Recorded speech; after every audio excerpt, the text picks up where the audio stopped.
All right, folks, good evening. It's very crazy the way the days, the months thin into weeks and into days. It's the first day of the 8th month of the year. Are you surprised? Good evening, welcome. I am Citizen Jones Hussein. Today on the program, Senator Saraki, Governors Ahmed and Tambuwal joined the PDP train, and later on, we'll share this with you. Plateau State approves bill to prosecute killer herdsmen in Jos, the state capital, even as Amnesty International condemns killings in Zamfara State. Let me report I'm hanging out with Baba Jide Kolade Otitoji. Jide, I greet you. Good evening to you. I greet you, Citizen. Sam Ibe Mere, I've not seen in a while. Jide, his state is in the news, even for the best reasons. Yes. Welcome, Sam. Glad to be back. Thank you very much. Okay, then, the team is ready. I hope you are.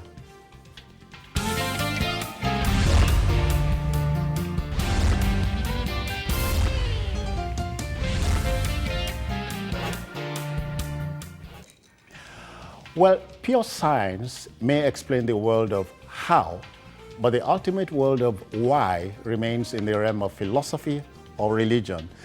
In our Nigeria, why politicians do certain things, even as they get away with them, is confounding. As the season of defections or ship jumping amongst politicians will continue, which in soccer is referred to as transfers, what is very, very clear is when. Nigeria's Senate President and number 3 man, Dr. Bukola Saraki, has bitten the bug, but he and his state governor, Abdul Fattah Ahmed, have dumped the ruling APC.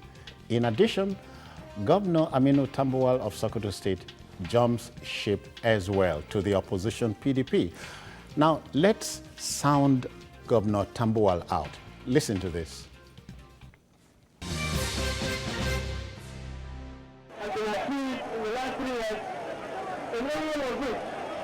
And things are getting bad and even worse. Therefore, alongside other leaders in this country, we have begun to review the situation of the country and the need for the country to be freed from the street. The provisions for the future and for the country to be structured to a better Nigeria. Which party should we join?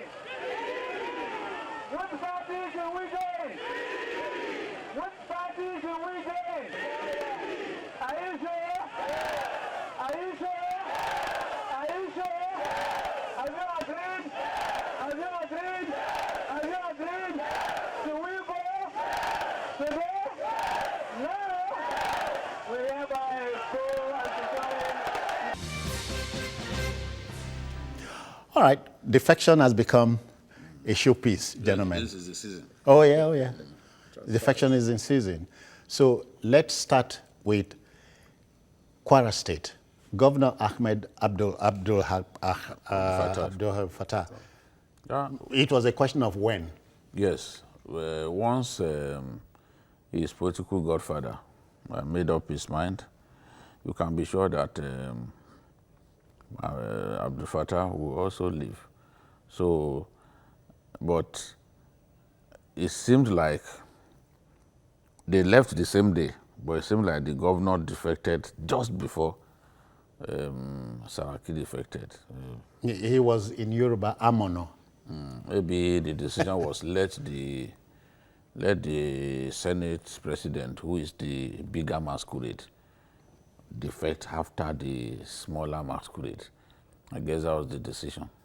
So it's no surprise to anyone that... as I said, it was a question of when. Yes. Now, the masquerade himself has jumped ship, but he never told you where he was headed, or are you sure? We have always had very strong indication that I was going to return to PDP. Return home? Yeah, return home, because like Jide said, the smaller masquerades, already made their intentions known and where they were headed. So if you add 1 + 1, chances are that even though it hasn't been said that he was going to head back to PDP. But having said that, the signals that he was going to jump had been hastened by the fact that there was a query coming from the party, to him, and the query had to do with, allegations of anti-party activities and all that. So if he hadn't jumped ship, there were signals there were very strong signals that he was going to be expelled from the party.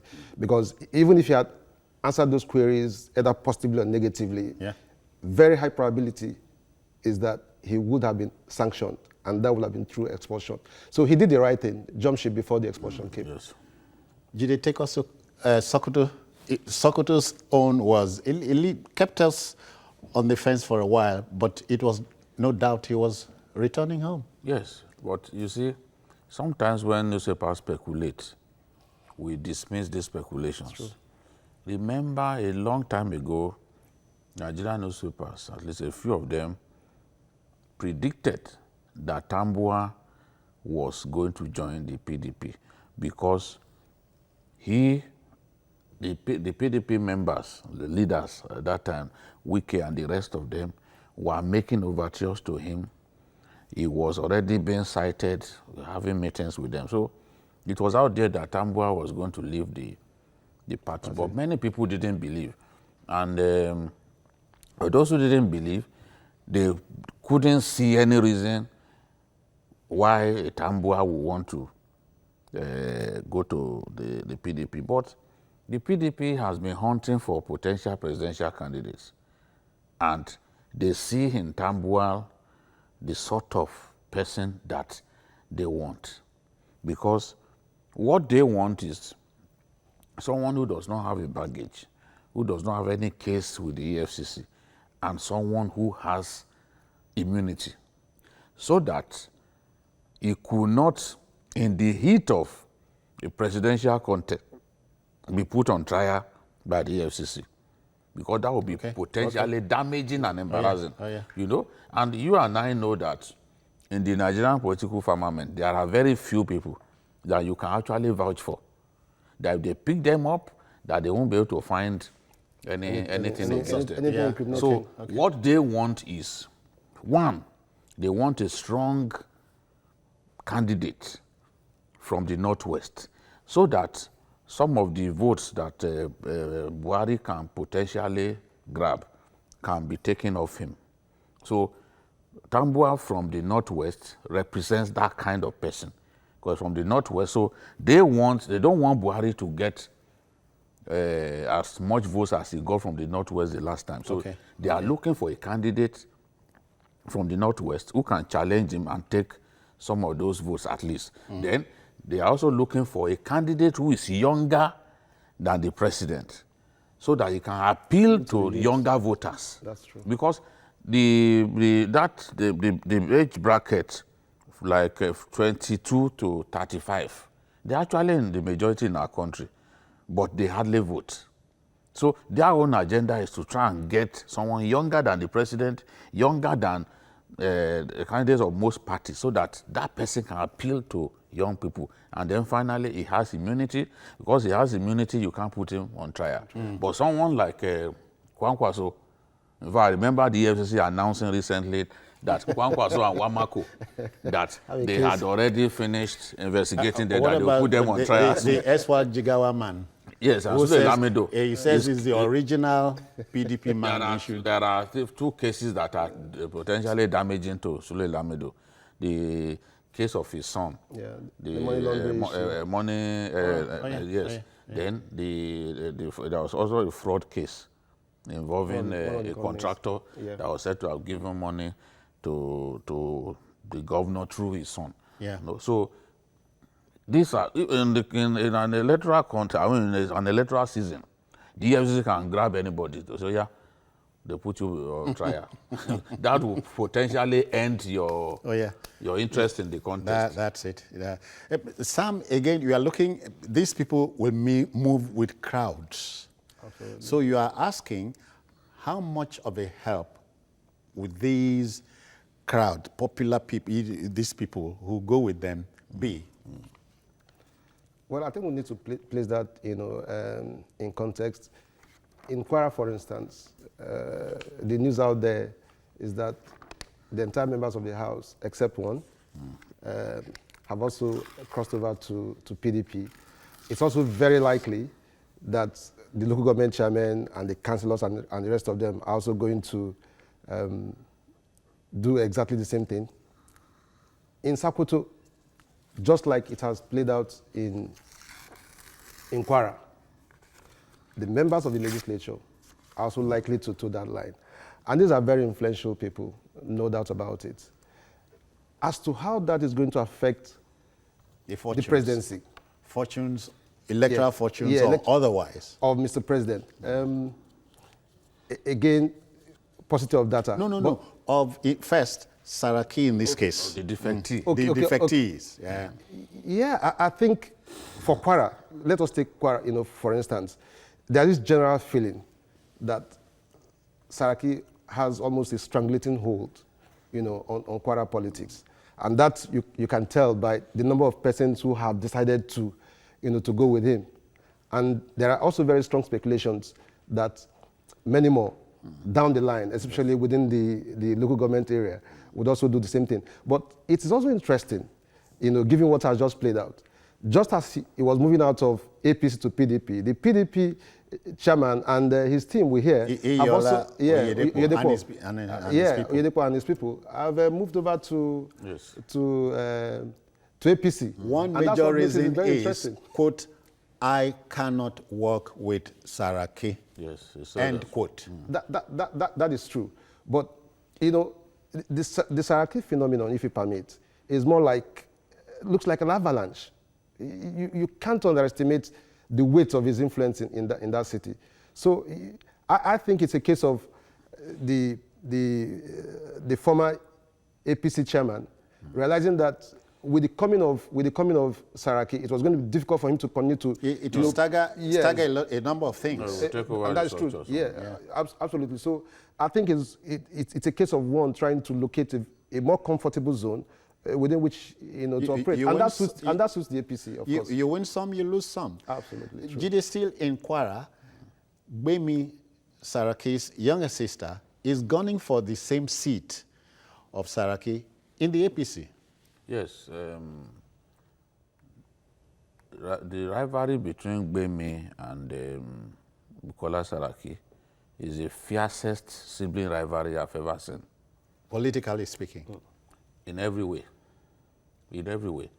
It's the fiercest sibling rivalry I have ever known.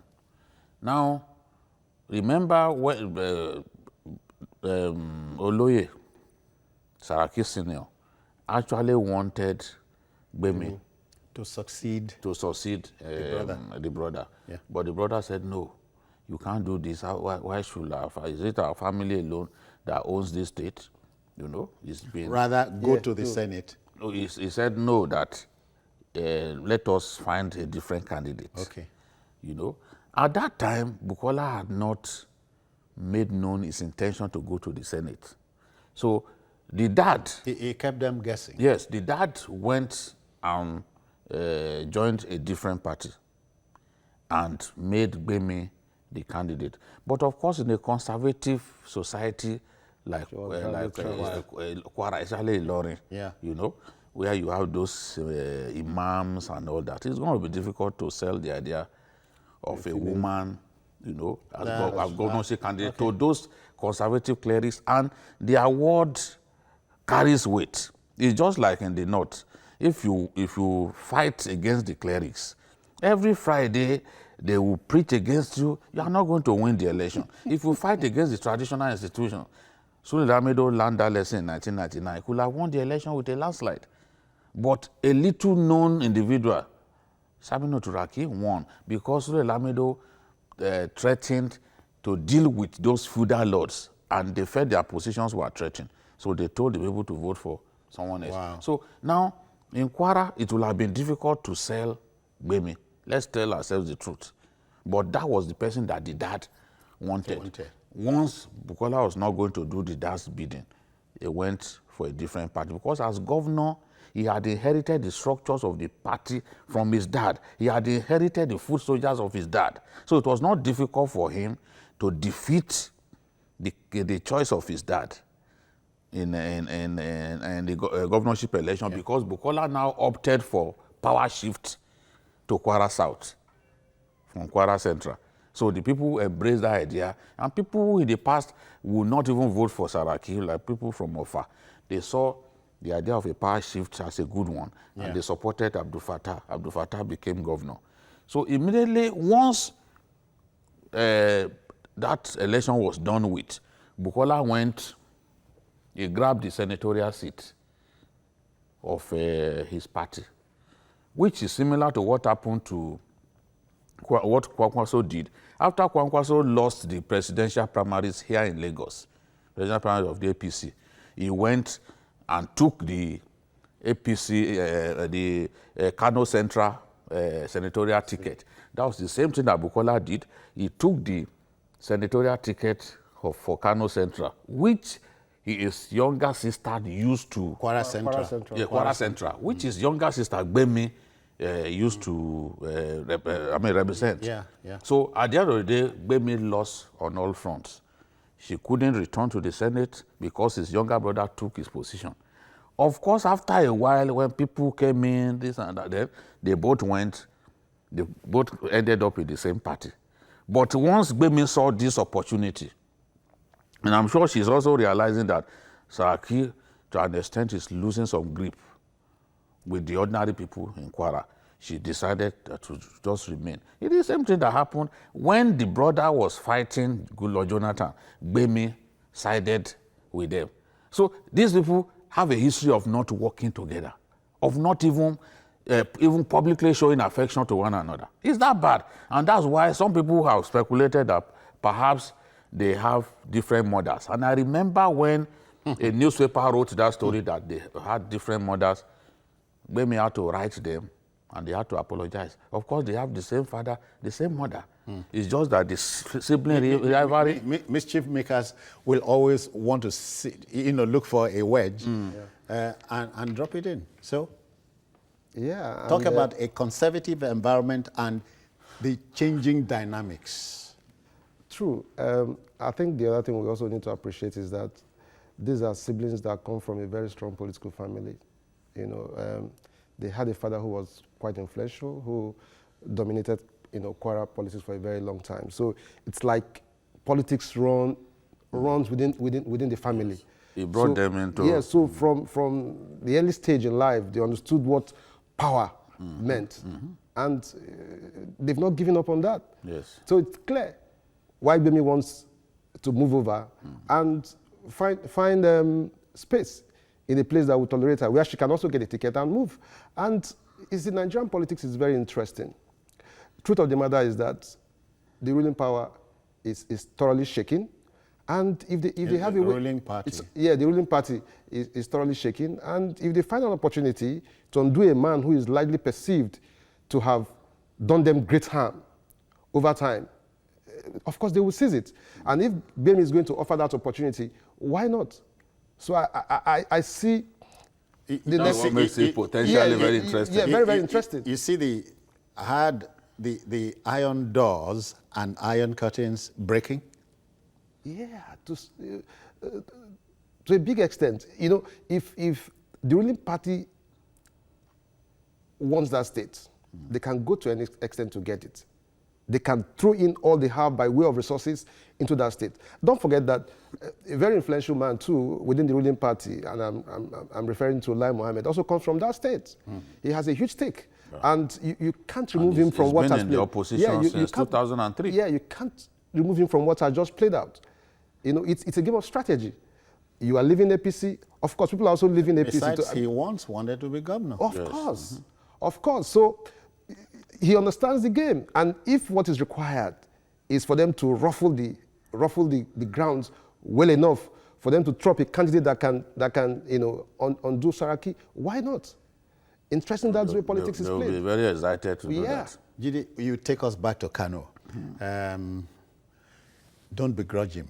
It's okay. He grew up in those parts, so he understands the nature of the folks there. That's true. Tambuwal has jumped ship. Yes. Well, returning home.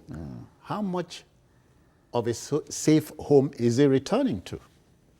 It all depends. You see, he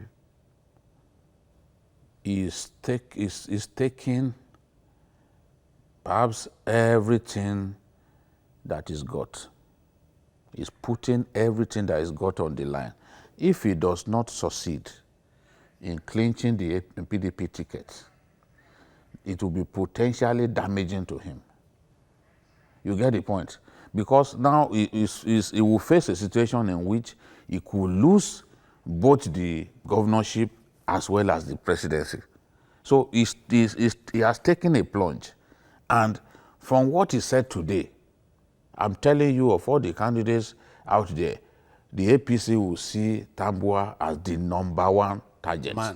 That they will see him as the candidate or the opponent that they must shoot down. Because his speech today was very damaging to the party. He talked about the fact that the MBS came out with statistics showing that 9 million jobs had been lost in 3 years. He also talked about youth unemployment that used to be 11.07 in the third quarter of 2014, that now stands, according to him, at 30%. So he said so many damaging things, including even accusing this government of being a sanctuary for corrupt people. So Tambuwal has to not lose out in the scheme of things. Otherwise, It could be completely. He could lose everything. He has had a roller coaster political career. You know, Chief Whip, House of Reps. As a matter of fact, he was in contention when President Buhari came on. Yeah. You know, but Sharon here in Lagos has been provoked enough to join the debate. Let's go, Sharon. Welcome. Yeah. Hello, good evening, sir. Am I speaking with Sharon? Yes, this is Sharon speaking. All right, let's go. Yes, sir. Mr. Babajide. Yeah. Yeah, I supposed to call you a pastor, sir, or even a prophet. I did watch this program in the night, around 11 p.m., yeah. But yesterday, hello? You are on, sir. Yeah, I'm there. But yesterday, you said that Saraki will soon leave APC. You now said something that the spokesman will also leave. I was surprised this afternoon when I heard that the spokesman will left the APC. You know, sir, you are a good politician. You are a good journalist, sir. Thank you. They've left now, and let's see where they are going to, what they are going to do there. Okay, then. Okay. Many thanks. But let's clear that. Is it true Abdullahi, the spokesman of the has left? Yes. Because he says he has not. No, he eventually left. You know, I said yesterday that Oshomole would do everything to kick him out of the place. He had not spoken to anyone about what he was going through.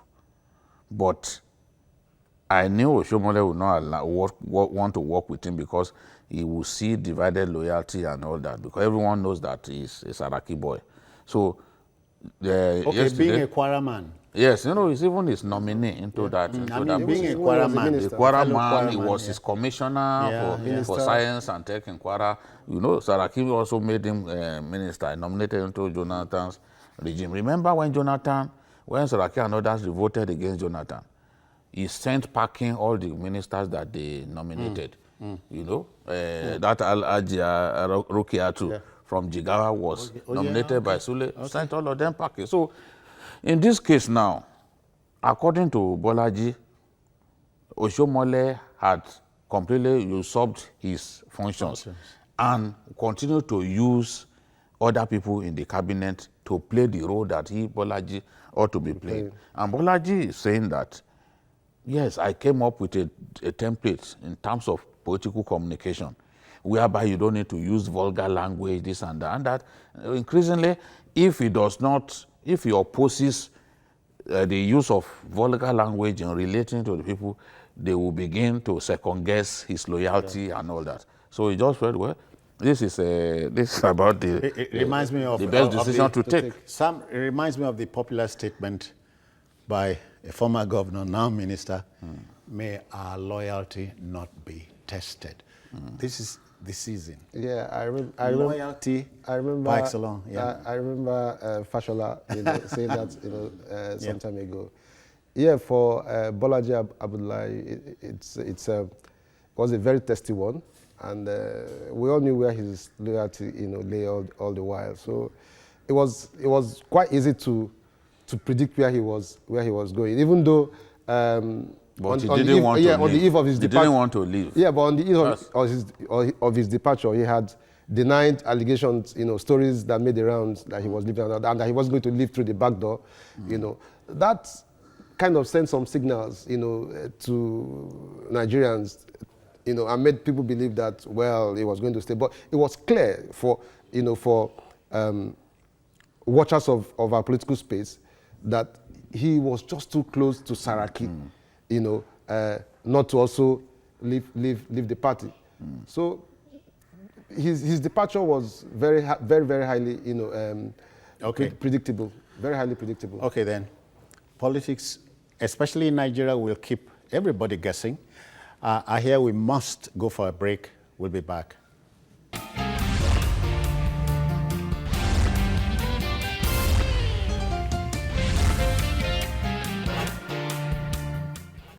Right, don't miss it.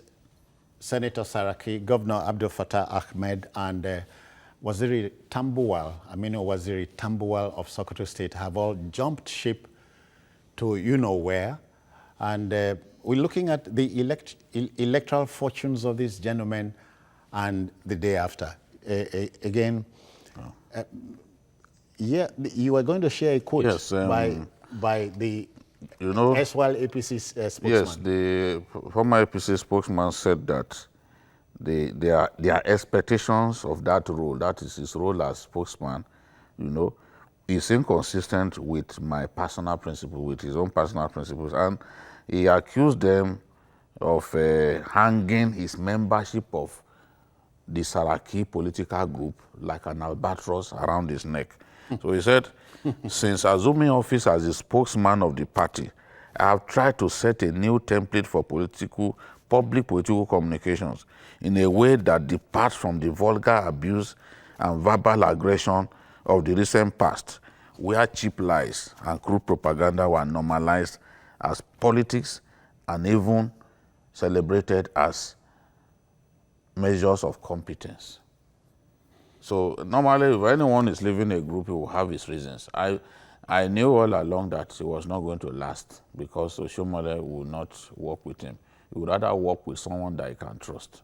And given his closeness to Bukola Saraki, in fact, a lot of people have been saying that Bukola was grooming him to succeed Abdul Fattah as governor.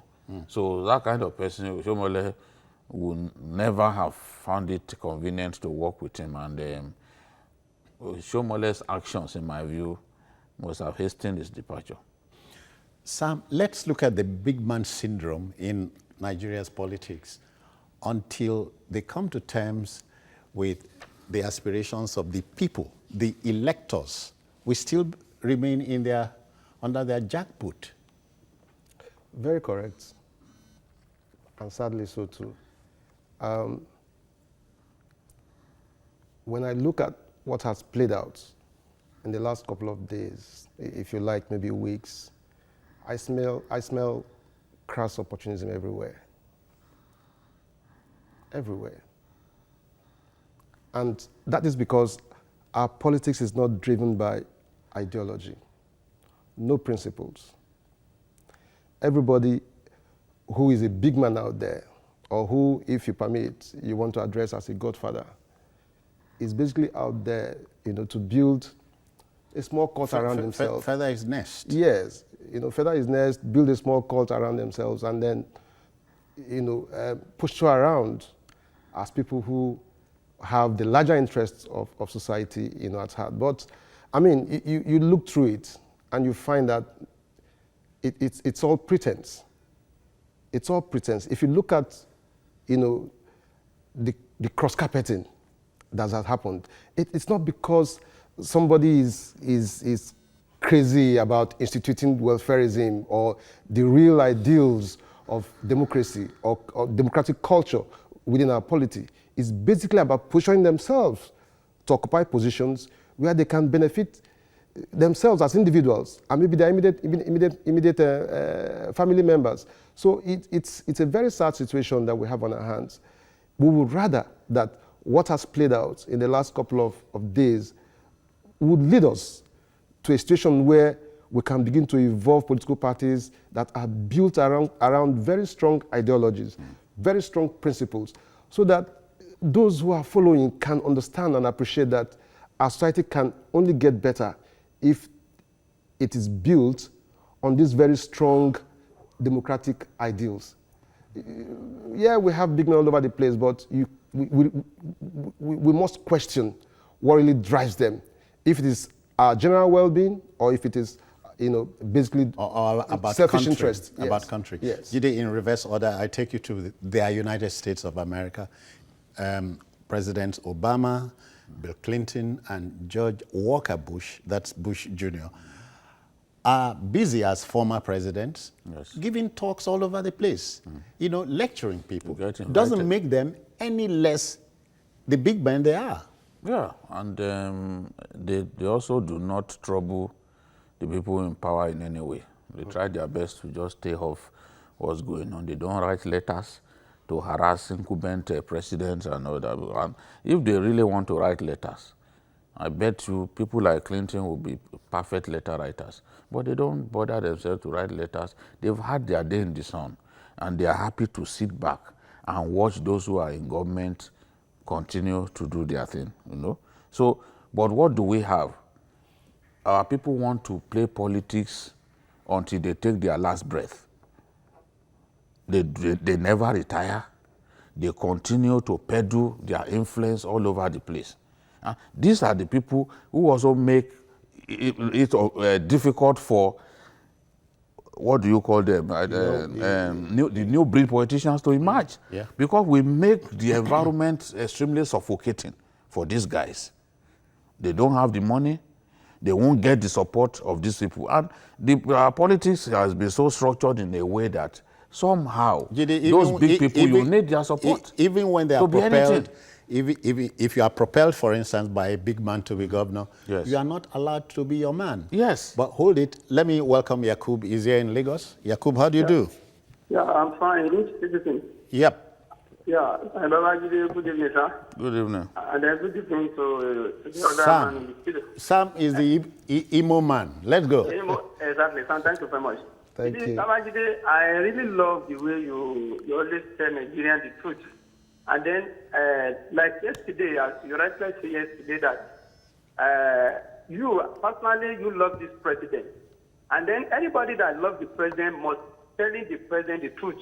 Whatever the case may be, you are keeping to that. I really give you kudos to that. But come to this question quickly. I think we are going to come out of this kind of this campaign until the Nigerian politician and then the political as a whole resort to direct primary as they do in Osun State. Because a station whereby some of people as a delegate will vote and then they will be giving them money. When all the political parties buy idea of direct primary so that the people that the party belongs to can truly elect whoever they want them to lead them. So that is how we are going to get out of us. The 2019 is going to be very, very interesting. But I still have that Mr. President is going to come out, but it's going to be very, very close. Thank you and God bless. Yeah, Yakub, share this mathematics with me. In politics, 2 times 2 is 22. Okay? You keep that. He's going to ask his teacher again. Was that what you taught us? Okay, then. The big man, so we have former presidents in reverse order. Yeah. Jonathan, well, bless his soul, Yaradua, and of course, President Obasanjo. I expect Presidents Obasanjo, former Presidents Obasanjo and Goodluck Jonathan, to go about their normal pursuits outside of politics. It is not asking for too much. Oh, yeah. That especially when you see the way Obasanjo pesters You use the word successive administrations. You remember even Shagari that he enthroned. He was always criticizing Shagari to the point that in Shagari's book, there is a chapter where he complained bitterly about all that Obasanjo did when he was president. Yeah. And we all know that he also didn't leave, what's his name? He didn't leave Jonathan alone, though he brought Jonathan. We all know that he brought Jonathan, but he didn't leave Jonathan alone. And it's the same attitude that he brought into this administration. He worked for this administration. He demarketed the PDP so that Buhari will win the election. But after a while, he began to criticize the government, writing damaging letters and all that, just similar to the sort of letter that he wrote against Jonathan back then. And, you know, so I'm saying that in the US, their own political culture is quite different. They don't even, the big politicians don't stand in the way of younger people. Otherwise, someone like Obama, we saw him when he emerged after the party lost the 2003 election. And everyone thought that, oh, that was the end of the Democrats. And he gave that rousing speech. And today, in spite of his color, he can thump his chest that he became president of America. Because all of those things that people will consider here, oh, he's not a Christian, oh, he's not a Muslim, oh, he's a black man, oh, he's a freeborn, oh, he's not a freeborn. They don't care about that. If you are good enough for the job, you'll be supported all the way. So this is what I expect from big politicians, those who have seen it. But you find someone who had been governor for 8 years. He won't let the person who is there. That's why the quarrels between godfathers and godsons are very constant, sometimes leading to even bloodshed. Please help bury it. Okay. Let's take it home. Okay. An overview. Yeah, I would like to add to what has just been said. A little departure. If the criticisms coming from these people that we have talked about are issue-driven, I'll have no problems. I mean, they're basically exercising their rights. But the challenge we have had in our country is that we have had professional politicians, people whose daily life depend on politics and what they can get from it. They never retire. They never retire, and that's the problem that we have. Professional politicians. I have nothing against you, criticizing whoever the incumbent is, but your criticisms must be issue-driven, basically. And I think for me, if that is done, we then have hope of a better society. All right, we'll leave it there, even as the debate would continue. But I am tempted, after listening to these two gentlemen, to conclude that we would never be able to change our political leaders until we change the people who elect them. I'm sorry about that. Now, the old precept says desperate times will call for desperate measures. And this would sound like a worn-out cliche. These are inconsolable times for Plateau State, and so a recourse to desperate measures to contain the horror of suspected herdsmen would not be out of sync. Whereas former head of state and proud Plateau boy, retired General Yakubu Gowon, says that arrested killer herdsmen be tried in the state, Governor Simon Lalong insists that all relevant bills to try perpetrators will soon be signed into law. Arrested suspects are already in the custody of the Special Military Task Force, Operation Safe Haven. What debate about where to try them? Global Human Rights Watch Amnesty International is greatly appalled in the same vein by the killings in Zamfara State. Where do we try them? Should that really come up at this time, Jide? No, it should come up. Okay. And I know why someone like Gowon, Gowon doesn't talk flippantly. He doesn't have a history of talking flippantly. In fact, he doesn't really talk much, and some of us have challenged him to write a book. Gowon prays more than he talks. We need him to write a book, even about the Civil War, so that book can clear a lot of doubts. In the past, the killings in Plateau State were carried out, suspects were arrested, and those suspects were ferried to Abuja. And that was the last You heard of that? that we heard of such killings. And Suspects. Such suspects. Yeah, yeah. And former leaders, in the state, have complained that they do not really know whether as soon as they get to Abuja, some politicians will intervene and they get released. I think that criminals or suspects should be tried where they committed the offense. That's why you saw that Al-Mustafa was tried here in Lagos. Dambaba was tried here in Lagos.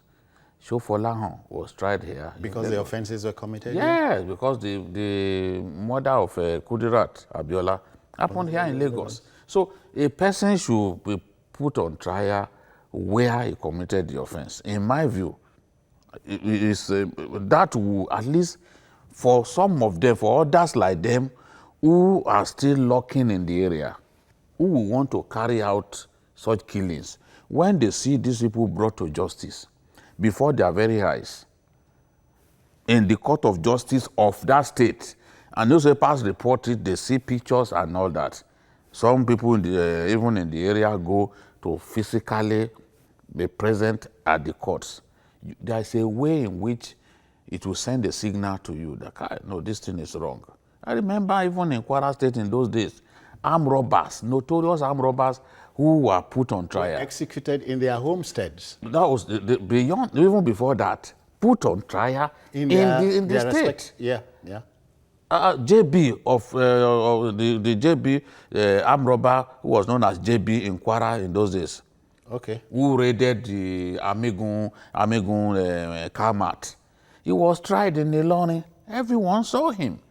Some people even traveled from Ofa, where he used to terrorize people, and to witness his trial because they couldn't believe they saw him as a mythical character. They couldn't believe that he could be put on trial.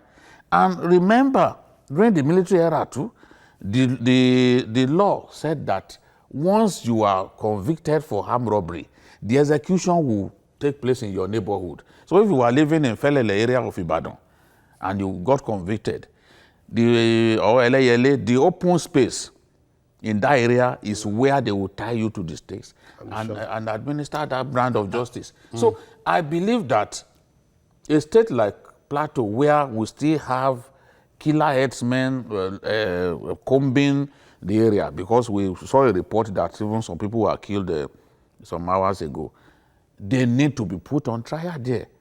Taking them to Abuja, where some influential politicians will now go and secure their bail, in my view, is wrong. So they should be tried there. Sam, but Commander of Operation Safe Haven, General Atolagbe, says... Immediate past commander. Yeah. Insists that he would love for them to be tried in Plateau, but that people would come to bail them. And these offenses are non-bailable offenses. How do you reconcile that? I find it very amusing. Amusing in the sense that it takes, a military commander to tell us how weak our judicial system is. That's what I find very amusing and very interesting too. But are you dismissing what he said? Or that it is coming from him? No, you were saying that the judicial system... I understand. Yeah, what are you correlating with? The justice system in Abuja is stronger. Yes, I have problems with that. For him to be the one defining how strong the judicial system, comparing the two and telling us that the one in Abuja is stronger. On what basis? Where is it coming from? The one is the nation's capital, the other is the state capital. Yeah, but that throws up a lot of issues. What kind of country are we living in? Nigeria. It's sad because we need to build our institutions. I'm even amazed that we didn't have, an administrative justice system already in place in Plateau. The fact that the governor is showing apprehension about taking these individuals to Abuja for trial tells you clearly that something is wrong, that he doesn't have confidence. There is a crisis of confidence between what obtains in Plateau, or what would obtain in Plateau, and what form of justice they would get in Abuja. Now that's an interesting thing. Yes. It's like reading a very... Yeah, it calls to question the entire relationship about how we live in this country. You know, so you want to ask, if this law is put in place, would there not be reservations expressed by the government at the center, like they did in Benue? No, I don't think there will be reservation. No, but those are critical questions. If we have a military man telling us that it is preferred, he probably is not speaking for himself. He was just expressing his opinion. No, but he probably was speaking for somebody. He probably was speaking for somebody. It's possible. But very law, possible. That's why I like the fact that the government has moved quickly to put that law in place. Because once they put that law in place, you know, then it puts paid to all this. Yes, and then they can be tried with the laws of the state. We can't throw away these conjectures. Let's stick with the governor. Governor Lalong has made references to masterminds of these killings. Yes. Presupposes he is speaking from an informed position. So can't you deal with these masterminds, Jide, if they are not ghosts? The masterminds are in most cases even known to our people. Just that we are so dishonest that we try our best to make it look like the masterminds are other people. Just as is happening in Benue now, the killing of those parishioners. Yeah, the priests. The priests and the members of the church. Yeah. There is an attempt to make it look like it's just some thieves came together and killed their own people. And I see educated people. Clearly now, at least we can question the education of some of such people, also sticking to that same narrative. You mean certificated people or certificated people? There's even a lawyer who has taken it upon himself to try to lie that, oh, it's these people. But I saw a story. Is that story even when they claim that they brought those people to court? But the story says that the people brought to court were accused of giving arms to farmers and herdsmen to kill themselves. Which does not sound convincing. And that is what, yes, and that's what, and it's the same people that were linked. Can you rationalize that? And it's the same people that were linked with killing those parishioners. Now, I asked the question. I said, okay, where are the people that were given those weapons to kill themselves? Have you arrested them? If you arrested 3 individuals... At least the weapons would have been received. Let me tell you, the person who committed the greater crime is the one who took the gun from me to kill. Yeah. So where are those people? Who gave the gun out in the So first place? when we have this kind of situation, we will always doubt ourselves. Some remorseless, callous people, in most cases they are not even Nigerians. They came here to kill parishioners in Tivland. And we are trying to lie because we do not fear God. We are trying to lie that it is still people that kill themselves. And we are trying to make it look real. But as God lives, that thing will not work. So now if we have that attitude of trying to color the truth, then we will continue to doubt. We will continue to doubt one another. And I'm telling you what Lalong said. Before Lalong said it, Gawan said it. Oh, yeah. Both of them are from that state. That state has a history of bloodletting. Now, in the past, those arrested... It dates back to the 50s. They have a history of, even if we look at it, 2000, 2003, all of those that time, you know, and it has gone on like that, you know. These people are finding it difficult to forgive one another. Now, if we go by what has happened, people will come, kill people, you will arrest, take them to Abuja, and that's the end of the story. That is what that governor does not want to see. At least if they put them on trial here, we will see them until justice is served on them. Okay. There's no way that a murder will be committed in Kano and you want to go and try the accused person in Lagos. Thanks, Jide. Sam, quickly, let's rub in the Amnesty International angle here and the killings in Zamfara. Yeah. Jide, the report you did was on Zamfara, isn't it? Yes. you know, and it was an eye-opener, you know. Sometimes, sadly, it takes outsiders to come and tell us what is happening within our climes. You know, a lot of times, or a couple of times, the Amnesty people, you know, have put reports which we disputed. But of course, as journalists, we know what is happening. We have men on the ground. We have reports which can be authenticated, like the great job that was done by, you know, by Jide recently. So there are things that we can't just deny. These things are there. People are being killed daily.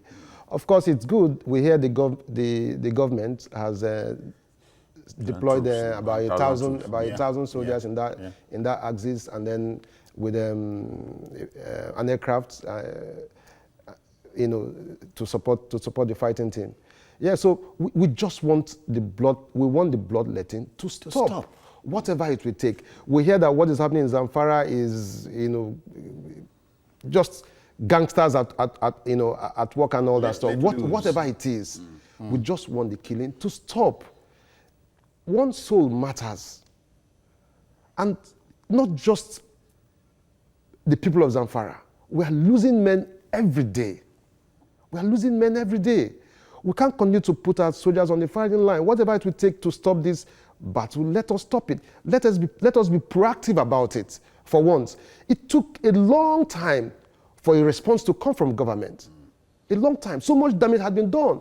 Every day people were being killed in their 10s, in their 20s, and their 30s. That can only happen here. It can't happen elsewhere. Just one soul killed elsewhere. Governments respond immediately. Yes. But here it takes, sometimes government won't resign. Yes. Yeah. Here it takes hundreds. And then we are celebrating that we put some 1,000 soldiers together after 1 year. That's unacceptable. Jide, quickly, I draw attention to what the president of the Christian Association of Nigeria had said, Dr. Samson Ayokunle, that he has raised the alarm that Boko Haram were combining with the herdsmen to form, you know, to carry out these killings.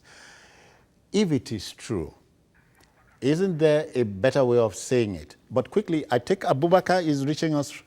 Abubakar is reaching us. Some of them are more politicians. By now, they're supposed to be thinking how to empower the next generation. There are a lot of things I would have loved to say, but I'll just commend you people for what you are doing. Thank you. Keep the good work going. Thank you. Thank you. Thank you. Yeah. I wish we were politicians so we can retire to our farms and so on. Yeah, so Jide, the current president, granting that what he said is true, there are better ways of putting it. That is even what, I have always said I do not believe that it's Boko Haram carrying out these killings. It's absolutely untrue. Boko Haram is a different band of terrorists. They have their hands full in the northeast, at least in Yobe now, and the Borno State, where they appear to be active. The herdsmen militia, just as Senator Dan Sadao said in our program last week, they bring them most times from even outside Nigeria. He said it. Maybe for the sake of our viewers, we can still go over that thing. He said, the herdsmen militia, they bring them to come and kill on behalf of the herdsmen. They bring them, they bring them from different countries. End quote, bring them would suggest the masterminds we're talking about. Yes, the mastermind in this case will be someone who feels wronged. Okay. He feels wronged. Maybe you killed his own son, because I've said it that farmers and herdsmen don't just begin to fight. Something will happen to trigger it. Yeah. You kill a young Fulani boy on your farm, or you poisoned the Fulani man's heads of cattle. That's enough to make his blood boil. Yeah. And then the next thing he thinks, okay, we have this band of fighters in Mauritania, in Niger, and other places, all those places. They will send kola nut to them. That is the sign that their services are needed. Once they send it, then they will come and kill our people here for a fee. And go back. No, those cattle grazing routes can lead from here to Central African Republic. Yeah. So they will go back to their country. That's what is happening, and I'm happy that someone like Senator Dan Sadao has said it, that they actually bring them from outside Nigeria. All right. Again, since we are not politicians, whatever we do at this table is regulated. time is the master. But let me thank Sam Ibemere for coming. Always my pleasure. I pray a deputy governor for Imo. I knew you were going to return there. No, it's all, okay, I've left the place. Okay.